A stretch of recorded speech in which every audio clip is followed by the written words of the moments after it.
You are looking at the representation of one of the largest objects in the known universe, the Saraswati supercluster. This thing is so huge that even light takes 650 million years to go from one end to the other. But what is Saraswati made up of? How was it discovered? And how far is it away from us? On the largest scale, the universe looks like a giant cosmic web. First, stars, including our sun, are grouped into galaxies.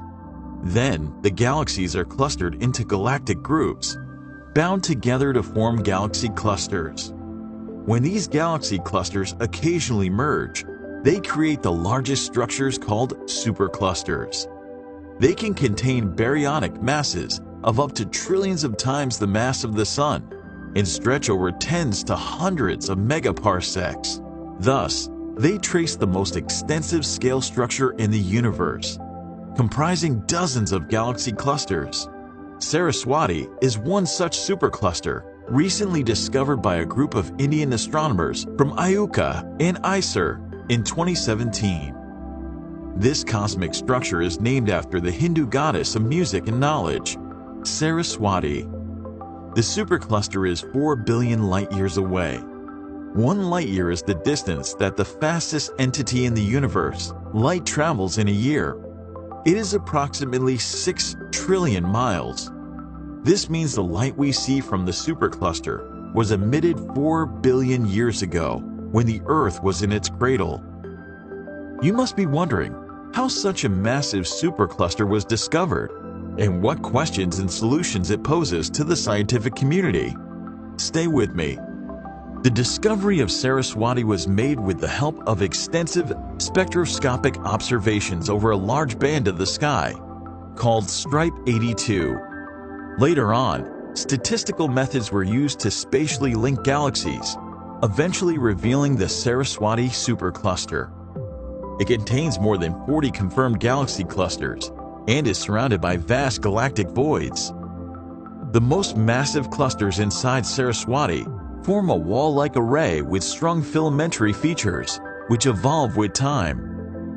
A supercluster of this size and mass is a prime laboratory for testing Einstein's general relativity and structure formation, and can prove many cosmological models. This makes it one of the largest superclusters to be discovered, and also the furthest, since it lies 4 billion light-years away. Observing it implies looking 4 billion years back in time. According to our current estimates, the universe is about 13.8 billion years old. This means the structure existed even when the universe was about 10 billion years old, roughly 70% of its present age.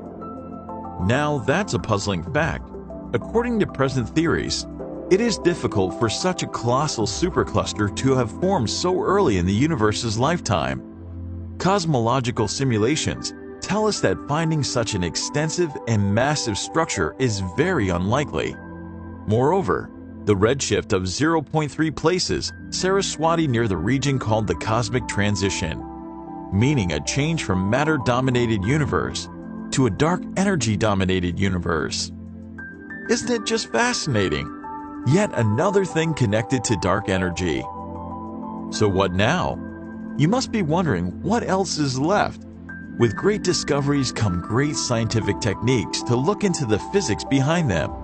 Discovering more such superstructures can constrain different cosmological models and the power spectrum of primordial density fluctuations, leading to a better understanding of the universe in the past. It provides astronomers with considerable scope in studying the structure formations in the early universe. However, scientists are still following up with the spectroscopic and X-ray observations of Saraswati that are necessary to confirm the supercluster's boundaries and redefine its total mass content. It is a rare discovery, since there are very few known superclusters of this size in the entire universe, leading to the solutions to many mysteries in the cosmos and revealing hidden problems to the scientific community.